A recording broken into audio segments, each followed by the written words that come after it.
Multi-vector integration is Kazakhstan's chosen course of development, and the program, Single Market. Development and growth are not the same thing. Growth is measured in numbers, whereas development is determined by qualitative change. For the economy, both factors are important. Given the current circumstances, the development process is more important. Hello, my name is Pavel Koktashev, and you're watching Single Market. In today's episode, privatization in Belarus, the new that is the well-forgotten old. 9th Astana Economic Forum in lieu of an introduction. The chemistry of success or the cluster with big prospects. In the European Union, the assets of private businesses contribute an 85% share to the GDP of their respective countries. In the countries of the Eurasian Economic Union, the situation is reverse. The main shares of assets, 60 to 65%, is state-owned. It is high time for the countries of the new integration union to optimize their asset portfolio. What is happening with the process of privatization in Belarus today? And what is the expected impact of this process? Our correspondent in Minsk, Dmitry Dvoinev, brings us the report. Who has more chances to get failing enterprises back on firm ground, private businesses or the public sector? This is a question that is being posed the most often before the chairperman of the country's State Property Committee, Andrei Gayev. The issue at hand is that the process of privatization, which has taken on a permanent character in Belarus, has finally reached a new stage. But before continuing with the story, a side note. Out of more than 650 enterprises, the shares of which are owned by the state, 56 were put up for sale. This included enterprises of the food industry, machine building, petrochemistry, woodworking, and manufacturers of construction materials. Сейчас рассматриваются проекты, возможно, которые At the moment, projects are being considered which in the future will become joint stock companies specializing in the production of cement. We are working with investors from China and Ireland.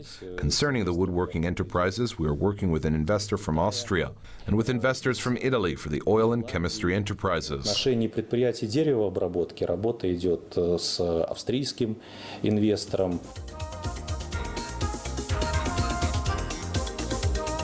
The leading companies on the list of privatization are the managing companies of the holdings, Gorizont, and the Borisov plant of automotive and tractor electrical equipment.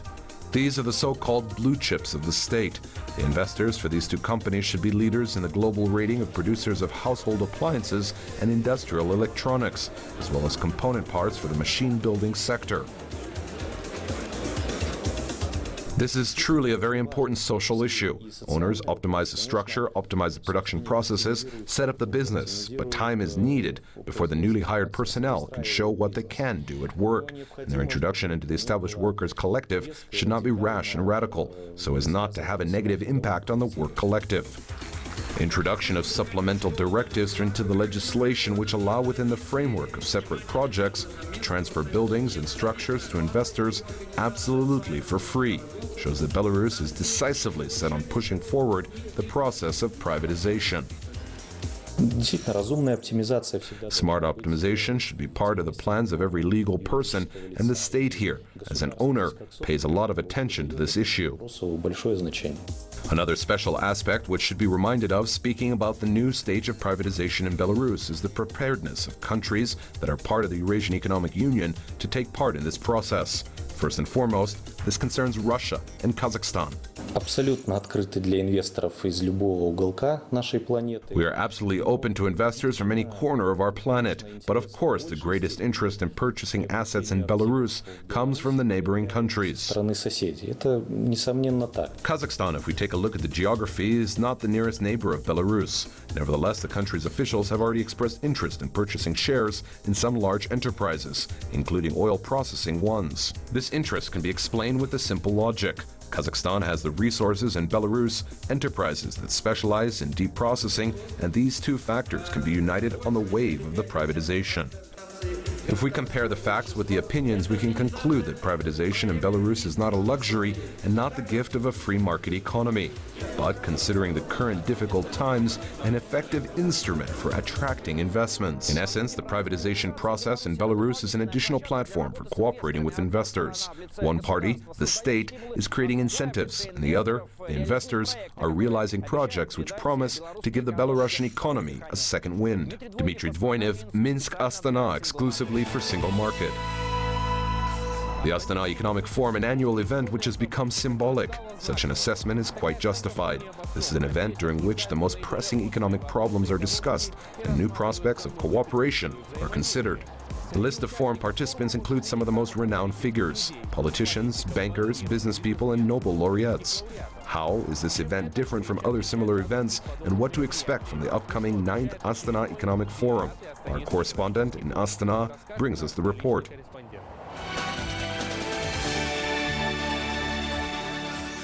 On the 25th of May, for the 9th time, this symbolic building of Kazakhstan's capital, the Palace of Independence, will open its doors for the most wide-scale dialogue platform in the country, the Astana Economic Forum. The theme set for this year is concordant with the spirit of the times: new economic reality, diversification, innovation, and knowledge economy.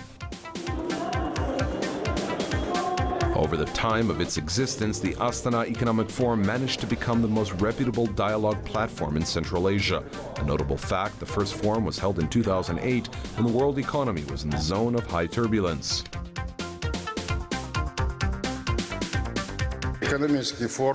The forum was commenced at that time as a response to the global financial economic crisis, a crisis which affected 80% of the global economy.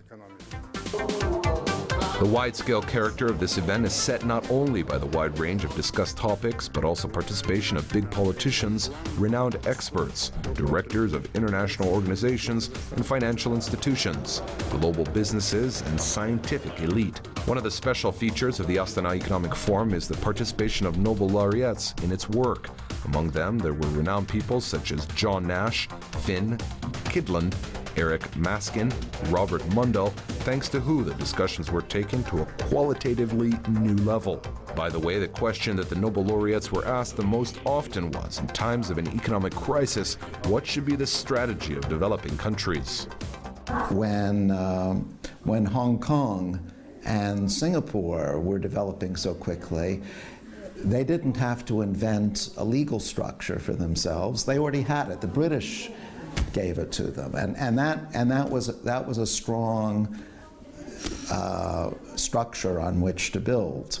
But I think that idea of borrowing, not having to feel you have to invent everything yourself, but borrowing ideas from successful countries, is one way of developing fast, but not recklessly.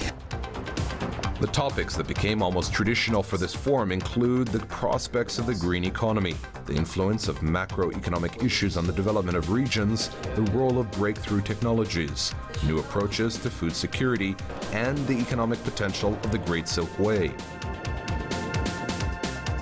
The shifting of the economy into the Asian part of the world, and for Kazakhstan, these are perfect opportunities, especially considering that Kazakhstan is perfectly balancing its position, not only between Russia and China, but also has great relations between the states of the Islamic world, with Western Europe, United States, and the Far East, Korea and Japan.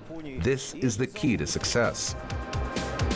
However, aside from traditional topics, the Astana Economic Forum also takes on new discussion themes which can be regarded as forecasts. For example, this year, one of the panel sessions was titled as "Then End of an Era of Hyper-Globalization: New Conditions for the Economic and Financial Architecture." Christine Lagarde, the managing director of the International Monetary Fund, and Jack Ma, a billionaire from China, founder and board chairman of the Alibaba Group, will add additional weight to the discussion. And the academic theoretical background will be filled by the Nobel laureates Christopher Pissarides, Thomas Sargent, and Edward Prescott. A unique feature of this year of the 9th Astana Economic Forum is the participation of the authors of international bestsellers on macro and geoeconomy. Ha-Jun Chang, the author of 23 Things They Don't Tell You About Capitalism, and Peter Frankopan, whose bestseller, The Silk Roads, A New History of the World, was dubbed by the Daily Telegraph as the history book of 2015. On the 25th and 26th of May, during the 9th Astana Economic Forum, its participants will often turn to such concepts as new economic reality, diversification, innovations, knowledge economy, energy of the future. And therefore, it can be concluded that at the center of attention will be the key problem of economic growth. Zulfiya Timirgaliyeva, Askar Aitkenov, Astana exclusively for Single Market. Kazakhstan's chemical industry today is developing in two directions, which were chosen considering the country's potential and at the same time focusing on the global trends. Within the framework of one of them in the south of the country, the Jambul region, a chemical cluster will be created. The cluster is being formed using the already established industrial enterprises, and in addition, new deposit fields are being developed and high-technology productions are being built. Out of the 110 elements of the Mendeleev table, 99 have been identified in Kazakhstan, 78 have been explored, and more than 60 extracted. Among them, phosphate. In Kazakhstan's chemical industry, this element is used in the highest volume of produced goods. In terms of phosphate reserves, Kazakhstan holds a second place in the world after the United States. 90% of all the reserves, or 12 billion tons, are concentrated in the Jambul region in the Karatau Mountains. The biggest deposit fields are the basins Sholaktau, Aksai, and Zhanatas. In 2008, the head of the state drew special attention to the Jambul region. A task was set to develop the chemical cluster in the Jambul region. The task of the Jambul chemical cluster is to increase the value added of the products by expanding the technology chain of production. For this, today, new deposit fields are being developed, old production enterprises are being modernized, and new ones built.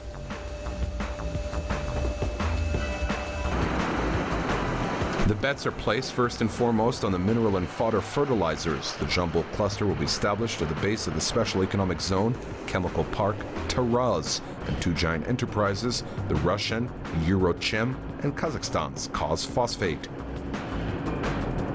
By the way, in terms of the work scale, the Kazakhstani company already today is practically reaching the level of a cluster.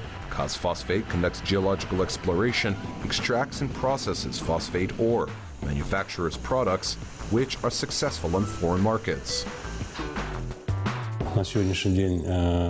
Today, Phosphate unites 7 subsidiaries. These are 2 processing complexes in Zhanatas and Karatau, the new Jambul phosphate plant, which is located in Taraz, the mineral fertilizer plant, here a railway transport complex, and 2 small subsidiaries in Stepnogorsk and Shymkent. The range of products produced by this company includes around 15 product items. The most popular are yellow phosphorus, amophos, superphosphate, and tricalcium phosphate. This year, the country is building the first line of wet process phosphoric acid.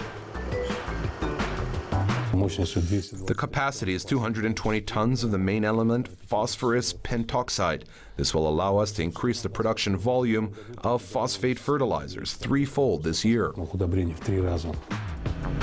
In 2014, the company Eurochem commenced the extraction of phosphate ore in the south of Kazakhstan. The Russian investor is also realizing a project here on the construction of 2 complexes, ore mining and chemical. Этот проект состоит из 3 этапов. The project entails 3 stages. The first is construction of the ore mining complex in Zhanatas, commencement of mining of phosphate in Araltobe, and construction of industrial platforms. Промышленных площадок. На сегодняшний день этот этап у нас завершен. Today, Eurochem is realizing the second stage, construction of plant for the production of complex mineral fertilizers. The enterprise has already reached the stage of developing the operational regime. This year, the first 40,000 tons of phosphate flour were produced here, which were exported to Russia, Belarus, and Belgium. Another component of the Jambul chemical cluster will be the Special Economic Zone, Chemical Park Taraz. The area of the Special Economic Zone is 505 hectares. It is planned to create 16 enterprises on this territory with a total cost of around $2.7 billion. The new enterprise will specialize in chemical products as well as products made out of rubber and plastic. The Special Economic Zone will become a link in the chemical cluster, which will play the role of a catalyzer of new, innovative products. That's all for today. My name is Pavel Kokdyshev. Kind reminder, all the episodes of our program are available on www.kazakh-tv.kz. Until next time on Single Market.